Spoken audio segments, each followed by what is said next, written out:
Welcome back, everybody. This is Pro Football Plus. We are loaded tonight. We have so much to get to. This is our second quarterback six pack that we're doing. Getting amped up for the college football season, but really more for our focus, looking past that toward the 2026 NFL draft and what we think we might be looking at these quarterbacks, or maybe what we're missing and we're hoping shows up during the 2025 college football season, and hopefully, they up their status for the 2026 NFL Draft. Tonight we'll cover Arch Manning, Rocco Beck, Nico Yamaliava, Carson Beck, Sam Leavitt, and we'll even throw in one honorable mention in a few minutes as well. Shane Ratliff is with us. Austin Freed is with us, as always. So these guys are going to tell you real quick about either what they're doing or what we're going to be doing over the next few weeks. Austin, start first, man. Yeah, I'm pretty excited for us over on Tricky Takes. We've got a lot of stuff going over there, baseball related. So if you're into baseball, check that out. And then Box Score Network has some trivia stuff coming out. So if you enjoy football trivia, check out Box Score as well. Shane? For me, Ben, you can see me here. I've been helping out across the Box Score Network with some of our pals, Robertson. I will also give a special shout out to Austin, the Tricky Takes. If you have the time, go check out the rules episode where Tricky takes the end of the year and comes up with some new rules in different leagues. An excellent listen, even if you're not like a huge fan of something specific. I think the way they attacked it was pretty entertaining, and for those that are sports junkies, then you also get to have a little bit of debate too. And by the way, while you're at it over at Tricky Takes, which is Apple and Spotify, I check out their previous episode, which is also that's the power rankings episode, in which they each did a separate part of the power rankings. They each took 10, and I was most interested to see who got left out, who was kind of the most. They weren't the worst or the best; they were just most irrelevant, right? They didn't get talked about anywhere in the until the end, right? You just kind of scooped up the leftovers, right, Austin? Yeah, it's fun trying to do power rankings when you with other people and you're not allowed to communicate. We said no telling each other what we're ranking. So it was just the blind leading the blind, and a few teams got thrown to the side, unfortunately. Well, tonight we're doing the six-pack quarterback NFL prospects. I've got two quarterbacks I like, one I hope to love, one who needs to step it up, one I don't know how I feel about. I'm hoping you guys can help me with that. And then one for the 2027 watch list, okay? One who's not even going to be in the 26 draft. So here to help us, of course, Shane and Austin. A couple of prefaces here. Again, I've got a bunch of stats on here tonight. There will be typos somewhere, so apologies in advance if you see that anywhere. And again, we're just setting foundation here tonight. We are not necessarily trying to flag plant on these guys. It's a year off, man. You know, a year away from the draft. So we're just getting an early look on these guys, what we already kind of sort of think we know about them, and what we would love to see next year. Before we get into the draft. All right. So that's kind of a little bit there of what we're looking at. Let's start off with the big fish, the one everybody knows about, Arch Manning. He is 6'4". He's 225. Got three career starts more or less where he had a lot of playing time. You can quibble with the starts there. 939 passing yards, 9 TDs, 2 picks, 10.4 yards per attempt, which is good statistically. Then the rush yards, 108, and the 4.3 yards per carry. When it comes to our ranks, and again, these will change. Matter of fact, I've got one quarterback on tonight's list. I'm already changing where I got him ranked. Okay, so just a heads up on that. Probably was 2 weeks ago that would happen. But for tonight's grouping, Jess has him at number 6, Peyton at number 4, Austin 3, Shane 1, Ben at 5. Austin, I'm gonna let you start it first, man. Arch Manning. I kind of got lost down the rabbit hole of Arch Manning, man. He was someone who I wasn't super familiar with because, the whole Ewers situation, and I was focused way more on Ewers in this draft and sort of pushed Manning to the side. But when I got to him, I was pretty infatuated off the rip. He just looks like just visually in the pocket, and I know it's a little bit because of the net last name, but he just looks like a quarterback. It's the way he carries himself. It's the way he moves, and honestly, the way he sort of commands the team, just in general at the line of scrimmage. For a guy who's as young as he is, it's very impressive. Yeah, I have him ranked at my number third. He might slide up this list to number two for me, but I'm docking him a little bit, honestly, just for the fact that I don't think he's coming out of the draft this year. I think he's going to be a 2027 draft guy. I think he does stick around at Texas again after this season.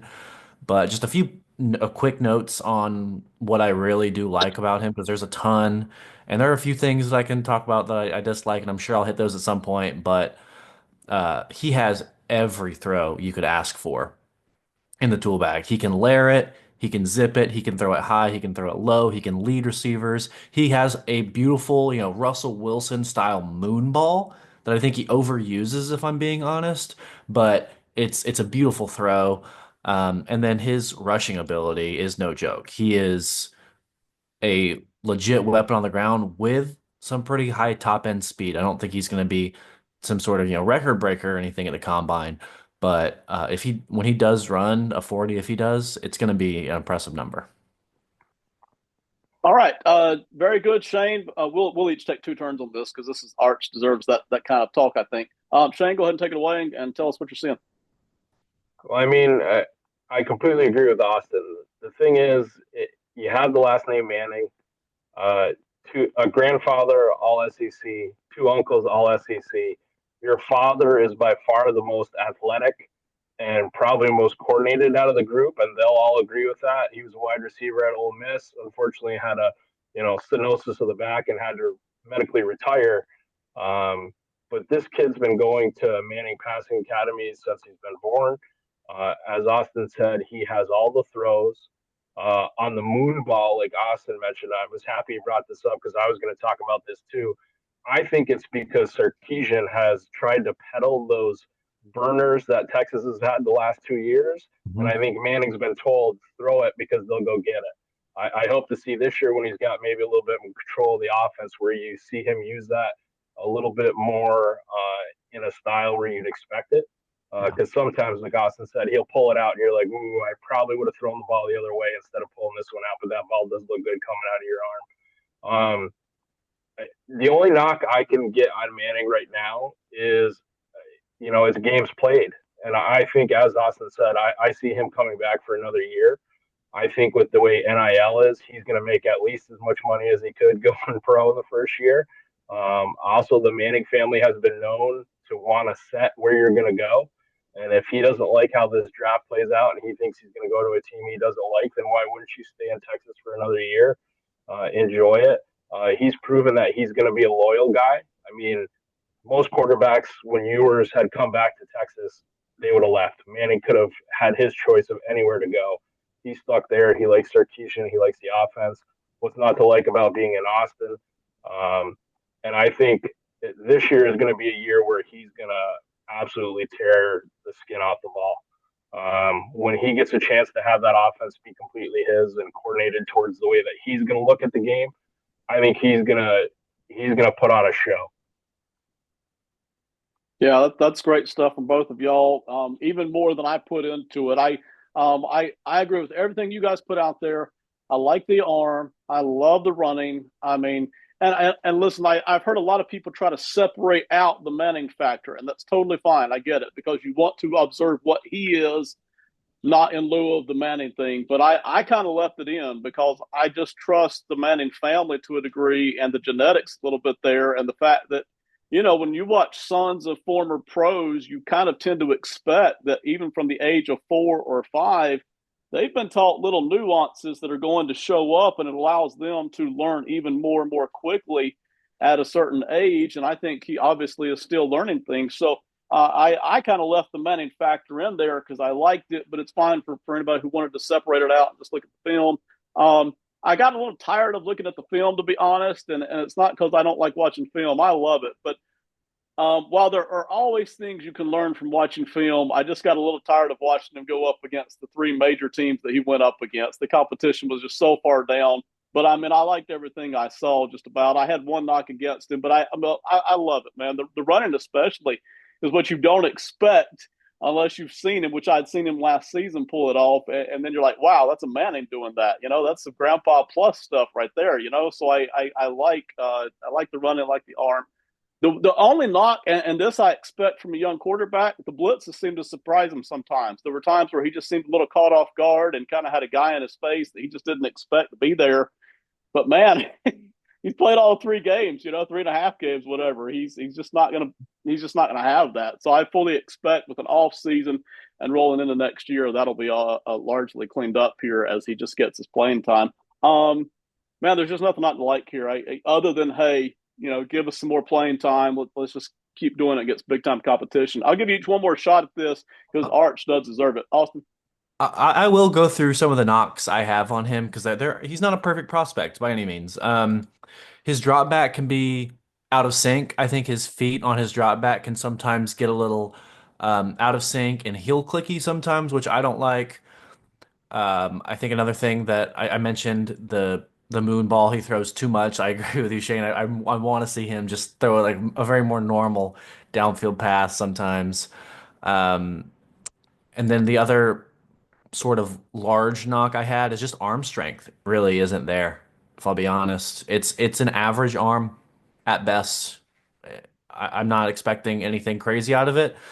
And arm strength is one of those things that's nice to have, but it's not necessary. You see guys all the time excel with just average arm strength. So those are my two biggest knocks on him. But to go back and sort of on the positive side, just to end it, he is really good in the pocket. His feel for the pocket's good.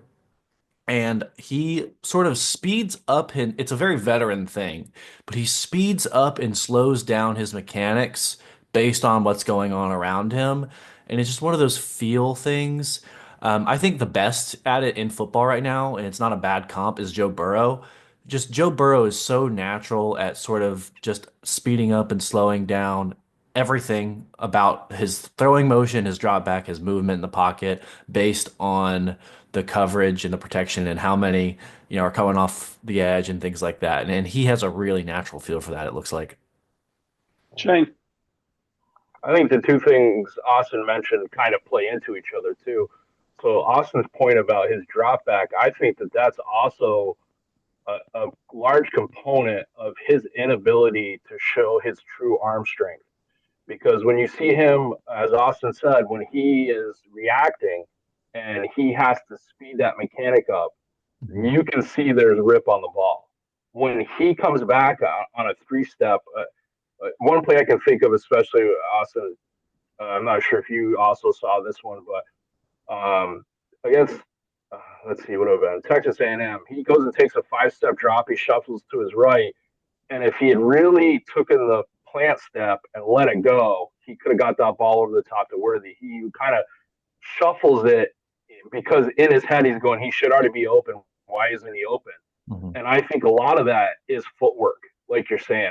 I think when you see the type of rotation and the spiral he has on the ball, you can't have the arm strength weakness that he shows on a lot of these passes. Like to be able to get those revolutions and to turn that ball over, there has to be some arm strength there. So is it too young and he just doesn't want to rip it yet, or is it he's not generating from the feet through the throw? So I definitely agree on Austin's knock on that.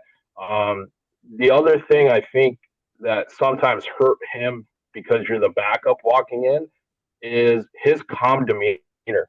Like he walks in the huddle and it's like he's already done this 1,000 times. Mm-hmm. Where sometimes you probably wanted him to come in and just scream at the guys and go, "Let's go. I don't know what I'm going to do, but let's go throw the ball for a touchdown." I think now that it's his team fully, and neither him or Ewers is looking over their shoulder going, "I wonder if I play bad, is he going to get back in? If I keep playing good, are they going to go when he gets healthy?" I think Manning's going to take the top off a little bit on that, where he's going to be a little bit more boisterous. He's going to get the guys rallied up. And I'm interested to see what this offense looks like with him fully in charge. We've got a couple of guys coming up tonight whose demeanor is anything but that, so we'll hit them in a little bit. Quick plug though for our show, because over the next few days we're coming out with another segment, probably a 10 to 15 minute segment, in which we isolate for arm strength. Okay, with these 12 quarterbacks that we've been covering. So what we're doing again, that's not always easy to do, right? Because it's a question of, hey, is footwork a problem, or is the strength there, or is it not there? So it's not always easy to do, but instead of trying to cover accuracy or mental capacity to be able to process things quickly, or running, it's just, hey, arm strength. We've got that segment coming out. We'll do about 12 of the quarterbacks that we've already covered. Plus, I've got a couple of historical markers just to kind of help with the Madden rating. Okay, so we've got a couple of retired Hall of Famers. I'll list on there just kind of to set the standard. But that is coming up. You'll see that over the next few days as well. That's Arch Manning. We will be talking about him probably for years to come. All right. Here's the next guy, Rocco Beck from Iowa State. All right. T6'1", 209, 27 career starts. Last year, 3,500 passing yards, touchdown to interception ratio, 25-9. Yards per attempt, a little bit lower than some of the guys we're looking at, but still the respectable 7.7. 318 rushing yards, 3.2 yards per carry on that. Had 8 rushing touchdowns last year. When it comes to the ranks, Jess has him 11, Peyton 13, Austin 10, Shane 6. I've got him at 12, but this is the guy I said I'm already changing my ranking on. The more I looked at the tape on him, I'm moving him somewhere up to around 5, 6, or 7. I don't know yet exactly, but I'm moving him away from that 12. The more I looked at the tape, the more I liked what I saw. Not rocketing him up the number one on the list, but I do like him a lot better than that 12 ranking I initially handed out. Shane, I'm going to let you take first stab on this, man. So, like you said, you raised them up, and my thing that played a large part in this is I think Beck falls underneath the Matt Campbell has decided Brock Purdy's a pretty good quarterback for my offense philosophy. So if you look for a clone that's going to be a tough kid, that's going to be able to get the ball out, make the right decision, not necessarily wow you with anything specifically that he does, but be an okay leader, that's exactly what you look at a Rocco. I think it helps to have another, this is another father in the NFL guy. Father played tight end, not quarterback, but so there's a little bit of him being around the NFL, seeing how that thing is. I think this is one of the ones, like I said, I do rank him 6, and I'm sure Austin has a pretty similar list to me, but there are some absolute weaknesses in his game that are going to affect him at the pros. If you're looking for a college quarterback to lead your team, I think he's a great choice. When he's going to come into draft status, I think he's going to get knocked like crazy. Arm strength is a weakness.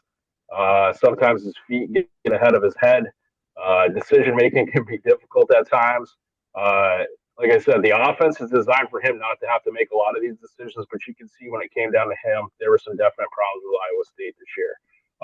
2 wide receivers who were absolutely outstanding for him, and an offense that probably was one of the best they've had in a couple of years. And still, I don't have 25 touchdowns last year, but he could have had a lot more with the offense that he had around him. Like I said, I think for a college quarterback, he's great. Pro stock is going to be tough for him, but he will take an absolute beating. Like, this is a guy that your team's going to rally around, and I place that pretty high, especially when you're in college football. Austin. I think my biggest knock is he just throws across his body in a weird way. I don't know if so you've noticed that, Shane. It's just like I feel like he goes back to throw and then it's just like straight across the body, pulley. It really hurts on him especially on his throws to the right Mm-hmm. side. It really hurts him. Luckily, like you said, he had 2 great receivers who I think elevated his play, but he also threw a lot of really nice layered balls over that second level, but yeah, over the second level, but just short of the third level. I think that really is his best part of his game, sort of layering the intermediate throws, even towards the boundary. He has a good idea of when to leave it high versus low, which I think is something that a lot of these guys, especially in this group today, and you're going to hear me knock on, but I think that's one thing he does really well is he throws it nice and low across the middle, and then he leaves it high on the boundary. I think his arm strength is adequate. I have it. It's similar to Arches, I think, just on a overall um, level.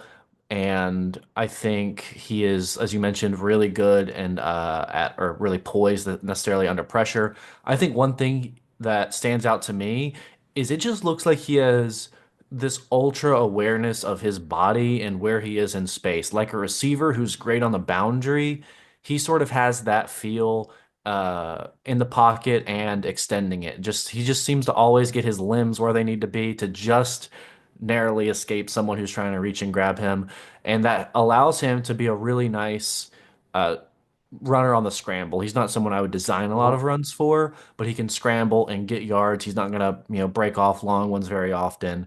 Um, yeah, I mean it's funny. You always immediately go to players who played for the same team as comps, but Purdy's really not a bad comp. All right. Well, like, Yeah, go ahead, Chuck. go ahead, Ben. I'll finish. When it comes back to me, I have a comp I wanted to talk to Austin about. I think you both will get a kick out of it. So, All right, I got a bunch of notes on Rocco, but I'm not going to rattle them all off here because I just don't think we need that for tonight's show. First of all, I love his running. It's very aggressive, and it's very in and out. He knows how to pick up first downs, as Austin mentioned. It's not, he's not Lamar Jackson. He's not going to beat you, like Austin said, 30, 40-yard runs. But, consistently, man, he can pick up 15, 20 yards on you, and that's tough to defend against because he can do that a lot at the college level. I really love the running from that aspect, but he's just not going to pick up the big, long touchdowns. I love his arm inside the 40. It's not a big arm. Here's the note I got. So he's not throwing bombs. His arm just is not that big. But he gets the ball downfield at 40 yards and consistently puts it where his guy can get it. But even more than that, from the 25 yards in, right? He can consistently nail wide receivers. If he's throwing to the back corners of the end zone, I saw that a lot. He can just absolutely nail the back corners of the end zone to either side. Sometimes he even does it off his back foot with pressure in his face. So when y'all already mentioned the pressure in his face, he is fearless. He will stand in there with a helmet right here in his face and finish whatever throw that he has started, and it has velocity on it, even with that. So again, that's one of those things where I'm looking at arm strength. He's not going to challenge defenses at 40 yards downfield consistently, but inside that 25, 30-yard umbrella, if you will, he's got zip even with guys in his face consistently. So I do like that part of it, even though that's somewhat limited. I love the attitude, the aggressiveness. Boy, one of y'all mentioned already being a great college quarterback and being the kind of guy you just rally around. He's got that in spades, man. Boy, he just really you got to picture him screaming at everybody who's not getting their butt in gear when it's game time, right? So I do love that. Ultimately, though, I kind of come back to it. I think Shane, you mentioned that he's going to get picked apart at draft. He is 6'1". That's going to be a problem. Sometimes throwing over his own offensive line or defensive lines, looking the bat falls down. But even more than that, it really is kind of limited as far as arm strength, arm power downfield. You're not going to see him kind of pull the old Aaron Rodgers or the Patrick Mahomes, being able to really stretch out the defenses, which then again allows those defenders to kind of start to shrink in on you a little bit and close those windows a little bit too on some of the shorter stuff. So, Shane, back to you. well, so Austin kicked it off when he talks about he has a tendency to almost whip the ball across his chest. The thing that came up to me, and it's two players, both not quarterbacks, both not football players, Dan Ugla and Brett Boone. He's an early 90s second baseman.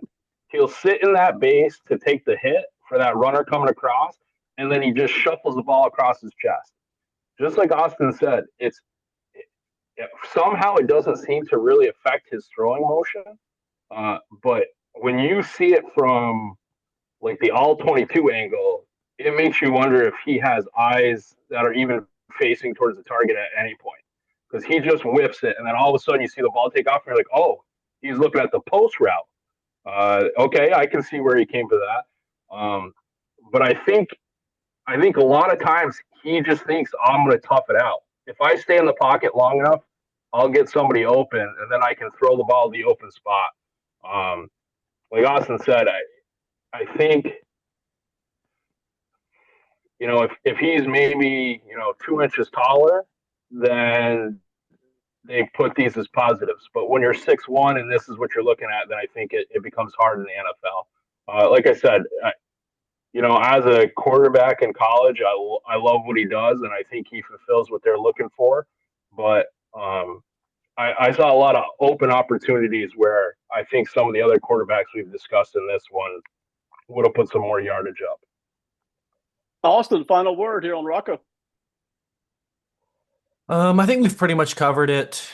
Uh, Going through my notes, there's not too much. I think one thing I haven't mentioned or hasn't been mentioned, I think he steps up away from pressure.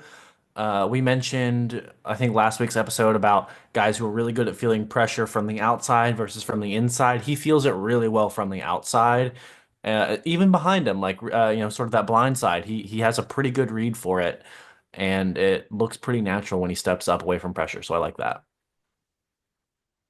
All right, very good work on Rocco. I think more in depth than what you're going to get in a lot of places, and we got more to come on that as the summer goes along. But more important, as the season goes along, we will return to these quarterbacks. Next up, Mr. Controversy, Nico Yamaleava, moving from Tennessee to UCLA.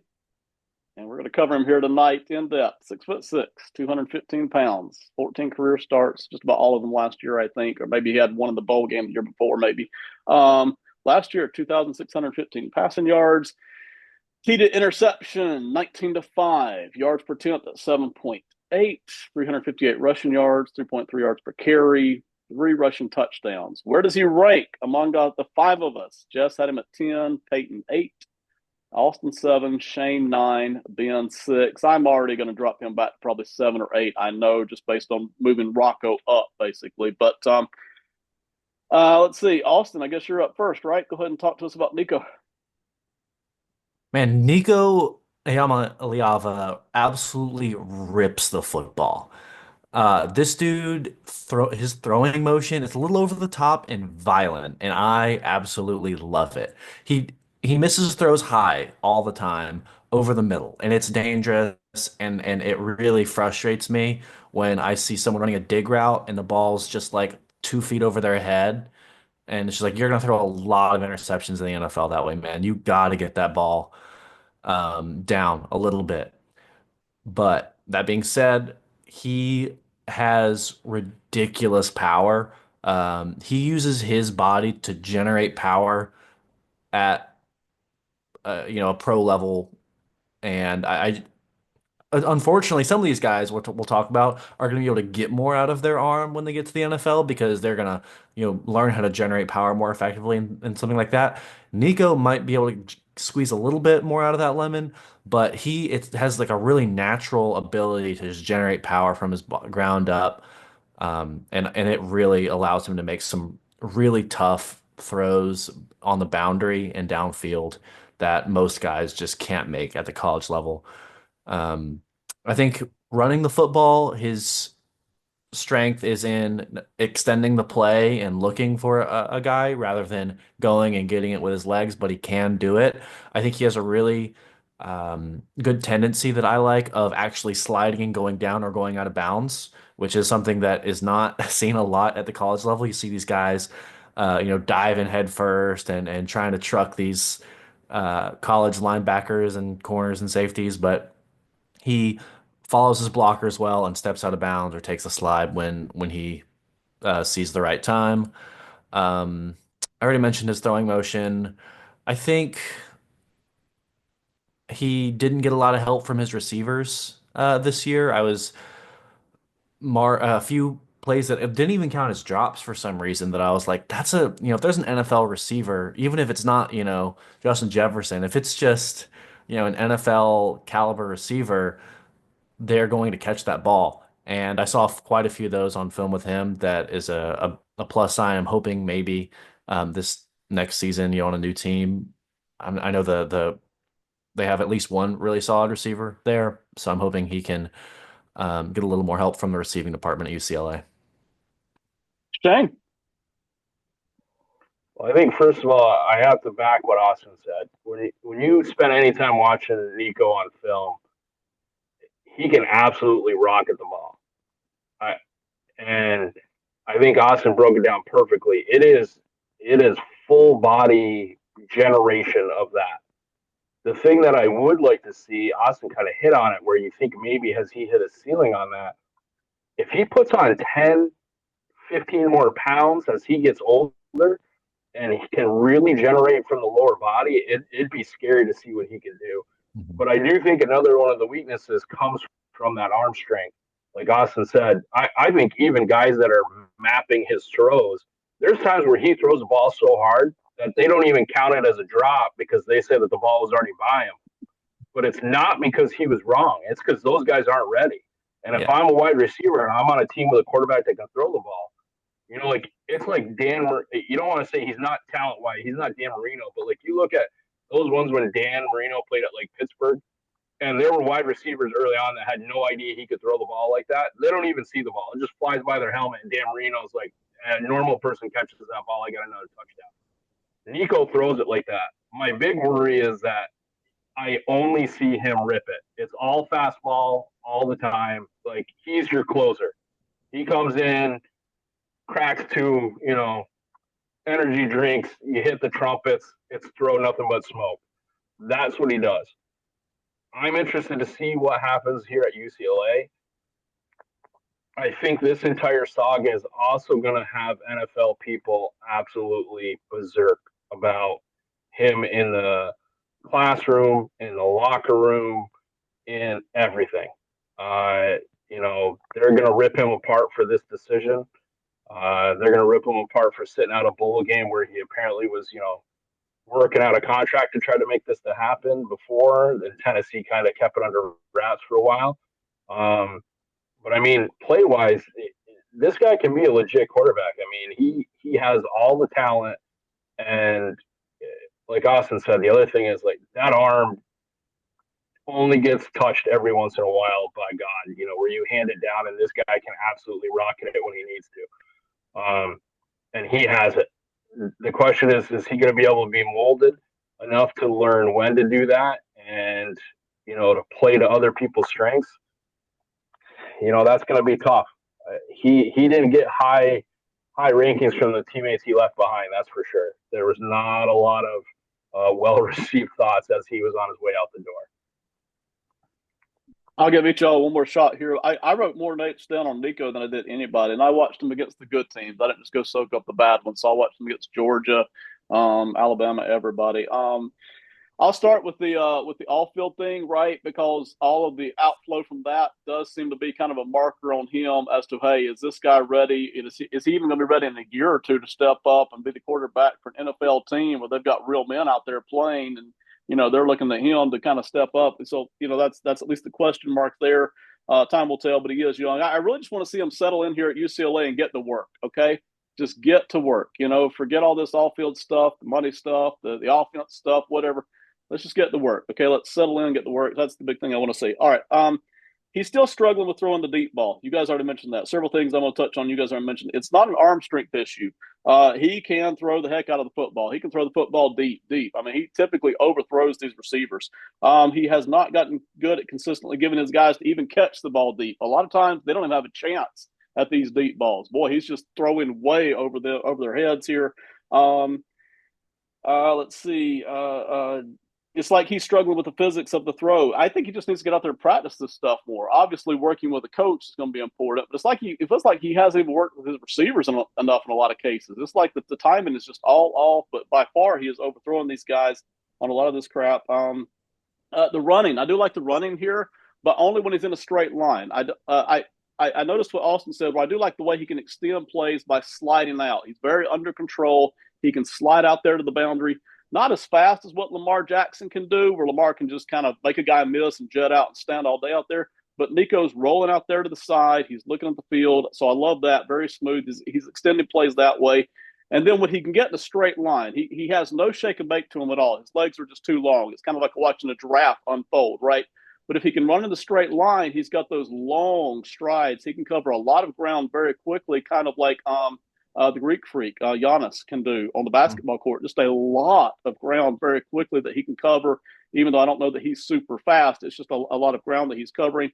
I loved his throws over the middle, except for, as Austin said, where he's just not even, he's overthrowing some of these guys. But when he's hitting them, a lot of those throws were just on stride, and the guys could just take it and run lots of yards after the catch. And again, because he's so tall and he's got the long arms, it's like he can see everything. There's nothing on that field he cannot see. So, and then you guys mentioned the arm strength, that him being able to zip balls in everywhere.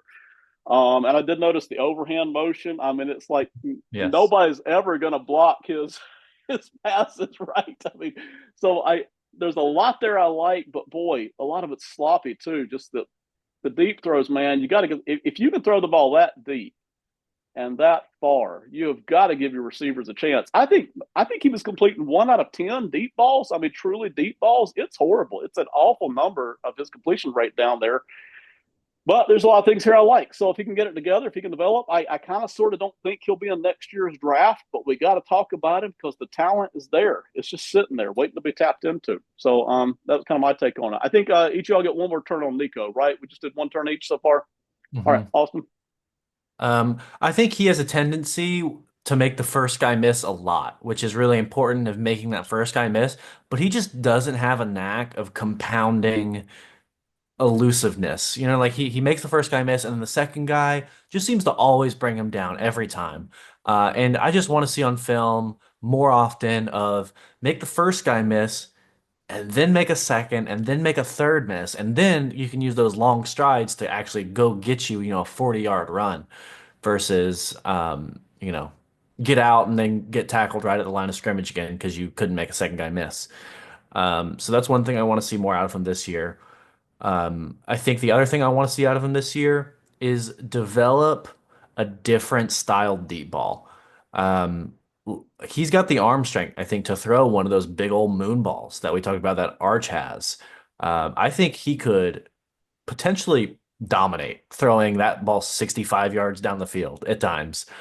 He has, I think I calculated like a 66-yard throw he had against Florida, and it didn't even look like he put everything he had into it. That's the kind of arm strength he has. Right. His throwing motion, actually, this isn't something I wrote down, but I can close my eyes and picture it. It looks like sort of a young Brady. It's high and it's tight, and he's tall like Brady is, and it aesthetically it doesn't look that much like it, but just like if you look at where the hand is at release, it's similar, I think.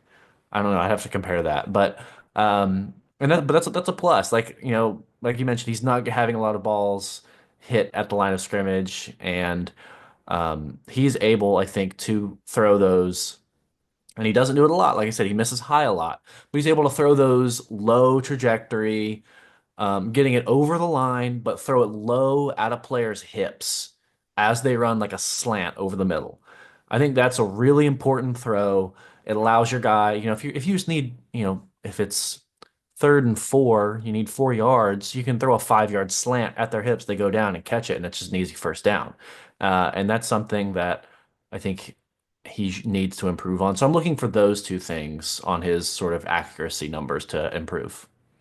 Austin, before I get back to Shane for the final word on this, I will tap into what you said about the kind of the holding the ball and the Brady reminiscent. And listen, if you're in the audience, please don't scream at us. We know this is not Brady, okay? But we're bringing up images of what we're seeing here, right? Because I didn't read up my notes because the tablet was giving me a little bit of a struggle there, but it reminded me of one of the notes that I did have when I watch him. Again, this isn't when he's getting under pressure, right? But when he's got time to throw, I like the way he rotates his body around to different parts of the field, and the way he holds his shoulders and the ball like that is reminiscent of the way Brady would have held himself that way. All right. It's very consistent that way until he gets the pressure. Then it all starts to kind of break down at that point. But I did like that. And I did see that reminiscence there of what you're talking about. Shane, final word. So my body comp and throwing comp was Colin Kaepernick in my notes. Tall body, arm strength. Okay. Like Austin said, the difficult part is that Kaepernick could make the first 2 guys go, and then he ran for 50 yards after. I don't think Nico has that same thing in him, just like Austin mentioned.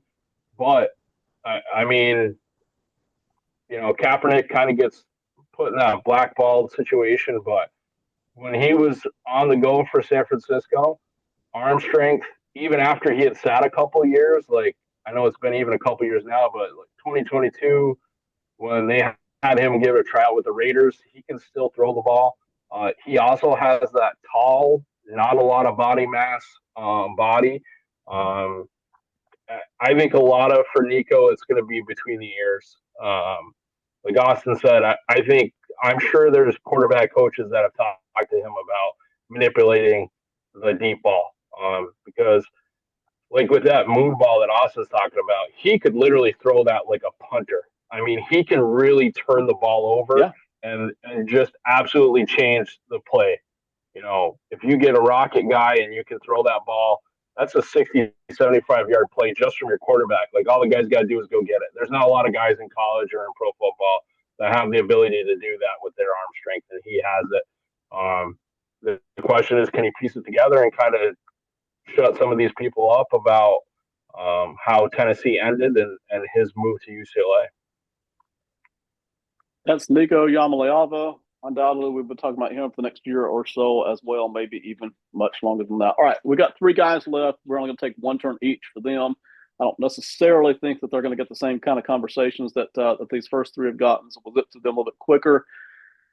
Next up, Carson Beck. This is the guy that I need y'all's help on. I really don't know how to feel about Carson Beck. Okay, I liked him a year ago. I thought, hey, this guy's got a chance. And then last year came, and even though there was production there, I just didn't like what I saw. And then all of a sudden, he's out of Georgia and he's at the University of Miami. And there's a lot to unfold here, but we're not going to take as long on him as we did the other guys. So I'll need you guys' help here. He's 6'4". He's 210 pounds. 27 career starts so far. Passing yards last year was 3,500. Touchdown to interception ratio 28-12. Yards per attempt 7.8. We've seen several guys hitting that mark tonight 7.7, 7.8. Rush yards 71, 1.3 yards per carry, one rushing touchdown. Where does he rank for us? Jess has him at number 5, Peyton at 13. I've got him at 10. Shane's at 15 and Austin's at 6. So again, I think maybe the rankings there indicate what I'm feeling is that maybe we're feeling different things here on Carson Beck here. So I think Shane, I'll let you go first here on Carson. So for me on Carson Beck, the only positive I had was arm strength, and I don't even put him in the top echelon, but I put him as that's his strength on what he can do. He can generate it when he needs to. I don't think he always knows when to use it.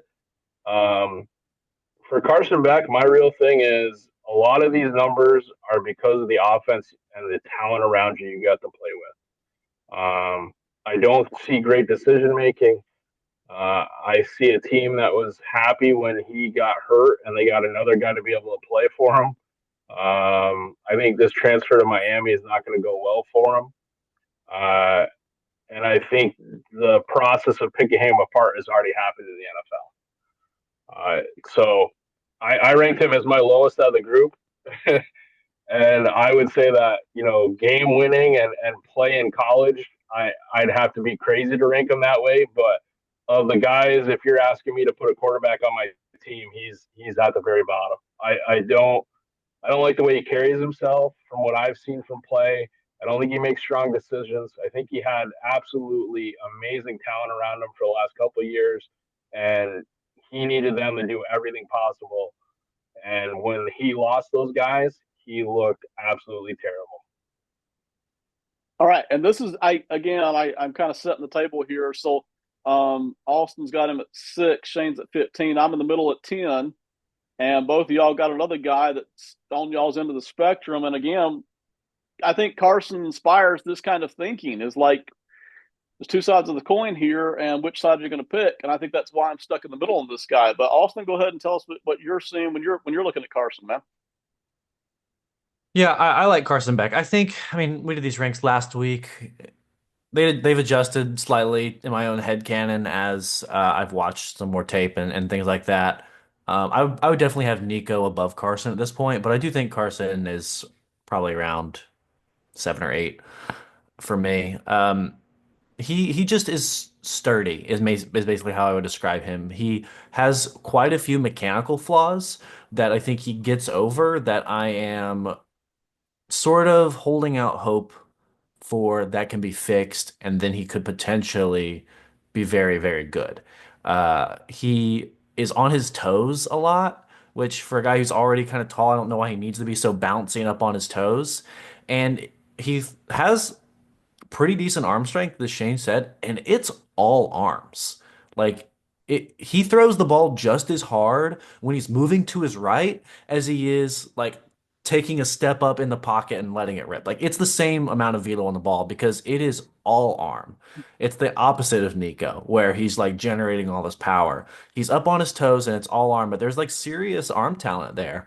Um, he doesn't really have that bag of throws like I mentioned with Arch Manning, though. He throws, you know, two pitches. He's got a fastball and a changeup. He doesn't have that sort of sidearm throw. He doesn't have the moon ball. He doesn't have sort of all the other sort of clubs you want in the golf bag, as we talked about last week, building a golf bag out of your throws.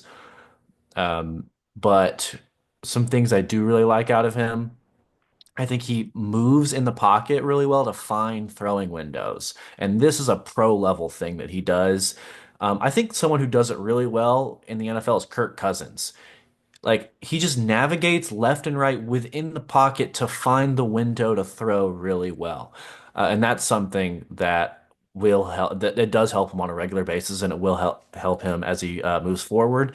And even after he makes a bad throw or a poor decision, which does happen plenty with him, it doesn't seem to scare him. He is really never afraid to go back and try it again. And I think that's something that I do like, and it shows some sort of mental toughness. I think he's an aggressive runner. He's not really elusive, but he sort of picks his times and really sells out for it. He's not sort of just kind of trotting out to try and get the first down. When he's going to go run, he's going to try and get every yard he can. That's something that is a plus for his attitude, but I do, wish like I talked about with Nico, he would slide or step out from time to time. And then play extension, uh, I think he's really good, like I mentioned, at getting the ball out with some speed on the run. And that's something that I think I take as a big plus, being able to move left or right or left, even running to his left. He's able to flip his hips. He has really quick hips, something that I saw also with like Garrett Nussmeier. He's able to flip his hips and get a lot of velo on the ball. Um, and yeah, I mean, I just listed off pretty much everything because I know we're not going to get a second run at these guys, but I think that pretty much covers all my thoughts on him. No, that's awesome. Good stuff from both of you on Carson here, and honestly, are encapsulating what I'm feeling here. Um, First of all, I do like the arm, man. I mean, it. Also, I think you mentioned that I see what you're saying. Man, he can roll left or right and just flip it almost anywhere he needs to on the football field. And then I seen one throw that he made on the run where I say on the run, it was really more like he stepped away from a defender and just flipped. I mean, literally just flipped the ball out there. And it's a good 50, 60 yards in the air. It was not hard for him. The strength is there. It's not the cannon that Nico has, but there is plenty of strength there to get the ball anywhere he needs to go. Um, the decision making, I think Shane mentioned, I don't like that. The interceptions, some of those interceptions this year were ugly picks, just should not have been thrown at all. I'm like, I don't know what you're looking at there. And then while I like the production, I mean he's a productive quarterback, which is a great indicator. Shane didn't mention the talent he's working with. There were a lot of open receivers to throw to. Kind of like when I watched the Tennessee quarterbacks with Josh Heupel. Usually there's always at least one guy open, if not two. I saw that a lot on the 24 tape for Carson with Georgia. There were usually one to two guys open in good spots to throw the football to. So it's kind of hard to get a read on Carson there with that. But again, I like the running. I like the fact that he can pick up these first downs, and when he does it, he's aggressive about it. He's going to get in there and get after it. So mixed bag. I'm hoping he settles in with Miami this year, and we at least get a true, better, more consistent feel for what he is. I really would love to see that just kind of settle in. But that's Carson Beck. I'll be surprised if he's not drafted next year. I just don't know where. It's going to be in the first round or the sixth round. It's kind of where I'm at on Carson because I do think that talent base is there. Just isn't showing it yet. So, all right. That's Carson Beck. Moving on. Sam Leavitt, one turn each here from Arizona State. 6'2", 213 career starts. Last year had 2,800 passing yards, 24-6 TD to interception ratio. Yards per attempt were at 8.2. Rush yards at 4.43. 4.1 per carry with 5 touchdowns. Where does he rank? Jess has him at 4. Peyton 14, Austin at 8, Shane at 5, Ben back there at 8. I don't think I'm changing him right now on my rankings list, but that's where he sits. Austin, you'll get the first dibs on him. Yeah, Leavitt is a really solid thrower of the football. I think there's a lot that needs to be cleaned up, and he was a young guy. I think that last year was his first year starting, and he needs to get better with his footwork. Specifically, his dropbacks are all over the place. It feels like he could be have the most clean, perfect drop back one snap, and the next snap, he is crossing his feet over. He's up on his toes. He's way back on his heels. He's drifting left for no reason, or right for no reason. And I don't know if that's something that's coached for him to sort of drift back or drift one way as he's taking these drop backs. And I know that is something that does need to happen at times, but it feels almost like it's the wrong way when he's doing it. I really like the arm though. The strength is maybe slightly above average. It's not, wow, popping or anything, but he throws a nice, really firm pass with zip on it and it gets where it needs to go in the right amount of time. And he seems to have a good idea of his arm strength. He's not one of those guys who sort of maybe thinks too much of it and tries to make throws he can't throw, but he also seems to know the throws he can and be like, hey, I can, like, it's a tight window. I can zip it there though. I've got the enough juice. I think his ability to extend plays is really good. I wrote down one thing on his play extension. It's just slippery. Like the dude just seems to move left and right and just slide out of guys' hands as they're trying to tackle him at a really nice level.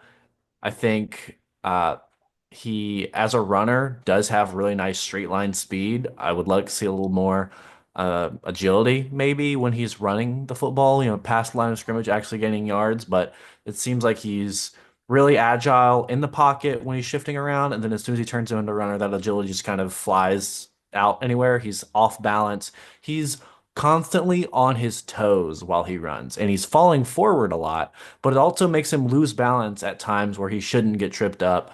Um, Very Daniel Jones-esque as a runner. Um, the last note I have about him is he just kind of drifts in the pocket, like I mentioned with his dropbacks.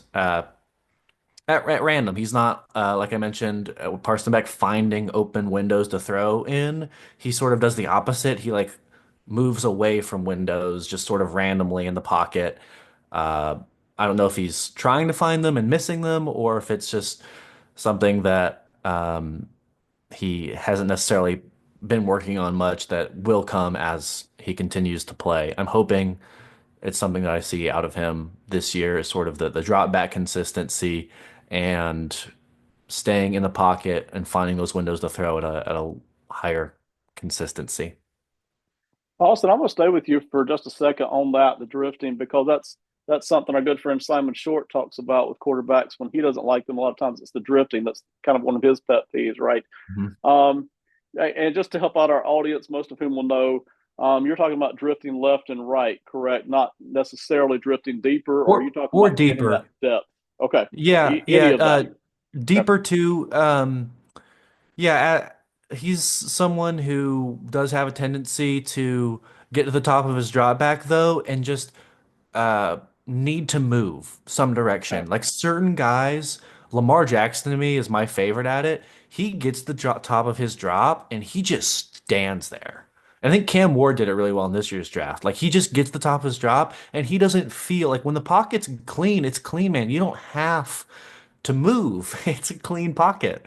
Um, but he just sort of feels the need to move back there, and whether it be left, right, or back. He doesn't Stepping up's generally not a bad thing in a pocket, especially as the sort of your internal clock gets going and you're like, okay, probably time to step forward. There's probably pressure coming off the backside. But yeah, just drifting any sort of way is a pet peeve of mine as well as Simon's. Yeah, and real quick, Austin, when the guys you've seen do this over the years, do you think it really is just something more with the way they were born? They have that need to move more than any real other thing that they're thinking about pressure or anything or windows. They're just feeling a need to move is kind of a personal thing, right? Yeah, it varies. And certain guys who move in the pocket do it with such precision. Think about Matt Ryan. When he was sort of at his peak, he wasn't this sort of super big stoic guy in the pocket. He was always just sort of gently maneuvering inside the pocket to find those windows to throw. Like I mentioned that, Cousins does well and Beck does well. But yeah, certain guys can have that sort of movement, but it's much more it's less, it feels like there is a rhyme and a reason to it rather than just sort of like you're in an ocean, sort of drifting whatever way the waves take you. Right. Okay. All right. Very good. Excellent. Excellent stuff. Shane, first and last word on Sam here. So in my two notes, I wrote down one. I highlighted the other one multiple times. So the first one is belief. I think that Sam Leavitt believes in himself above all else. Like if we put the play in, I'm gonna make it happen. Regardless of what it is, I'm gonna make it happen. I think, like Austin said, I don't think he's one of those guys that thinks too highly of his arm strength. Um, because I think he has a good feel for when he's gonna zip it. The thing that really annoys me when you watch his tape is what Austin hit on. You mentioned it's one of Simon's things that he dislikes as well. I wrote Sandlot, and I wrote it about 18 times when I watched him play. He is exactly like Austin says. He takes the three-step drop. What you're looking for is for him to take a breath, Yeah. look, and then throw the ball somewhere. And what he does is it's like there's a Mississippi count going against him, and he needs to float backwards to try to change the angle of where the play is. And you see it a lot in like 7-on-7 and like backyard football because there's no space for you to gain. So, like the idea of a first down doesn't enter your head because it's just touchdown. And he always plays. That's why I like his play actually when he's inside the red zone better than I like it any place else. Because when you see that, he is changing the angles and he is getting easier passes on the deep ball. But you watch the tape and the times when Austin talks about it, you look at him between the 40 and the 40, and he looks like he's under pressure when there's nothing happening. And that's with a running back like Cam Scataba behind you, who you knew was going to get the ball and was going to take pressure off you. I mean, of all the times for you to know that people were not going to play real come after you defense because they were worried that he was going to gush them for 300 yards rushing, Sam Leavitt moves around all the time. The only thing, like Austin said, I think sometimes, you asked, is this like just a personal trait? I think sometimes it's because coaches are too afraid to knock that out of a player. They just go like, oh, when he gets older, he's going to feel the defense better. He won't be, they take it as being scared. I don't think Sam Leavitt's scared. I don't think that even ranks in his thought process. But I think no one ever told him, you just need to stay here. And so I think that just plays in his head. Uh, we talked about Michigan State. That's where he was at first.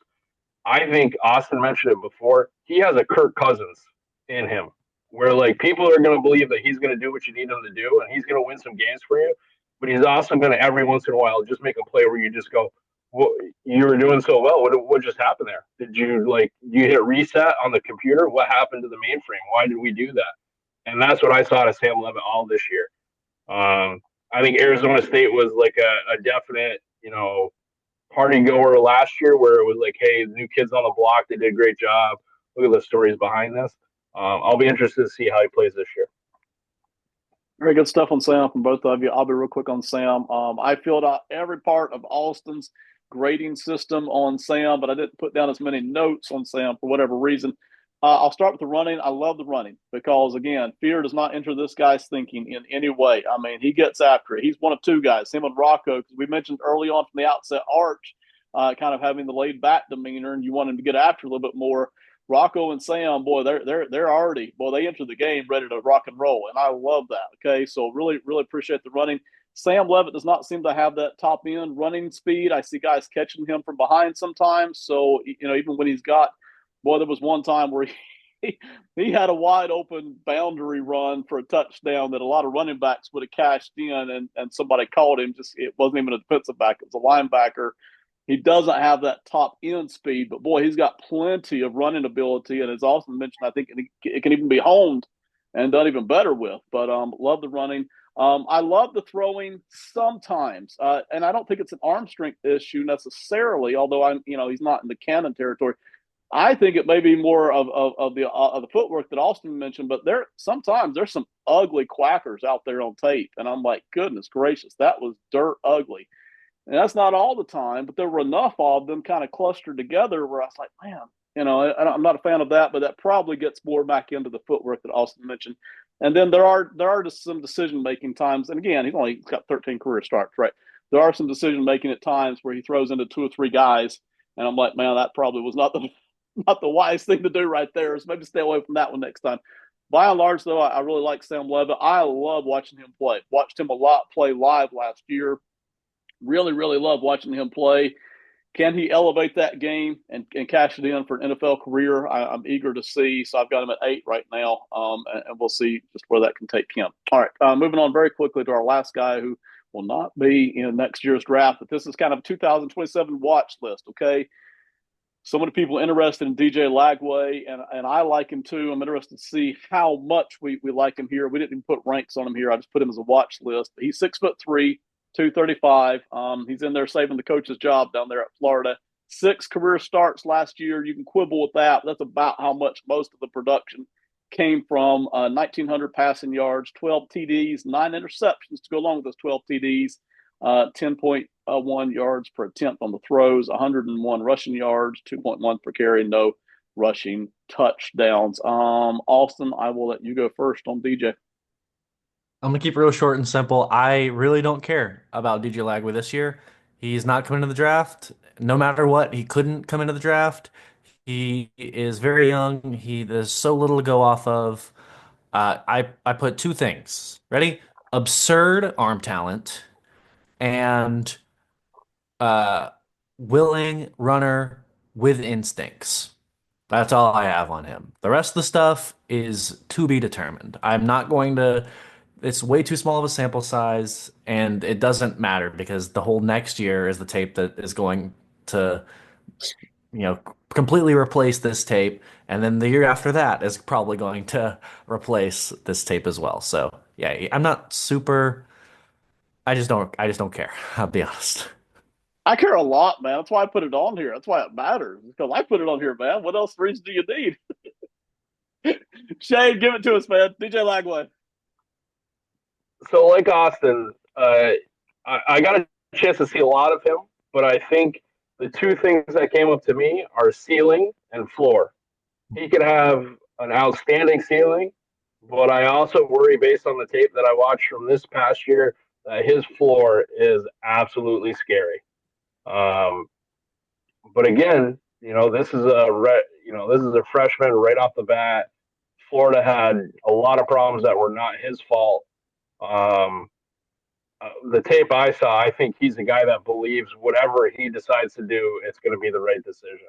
Like the interceptions he threw, some of it was just like, I just think I'm better than this guy.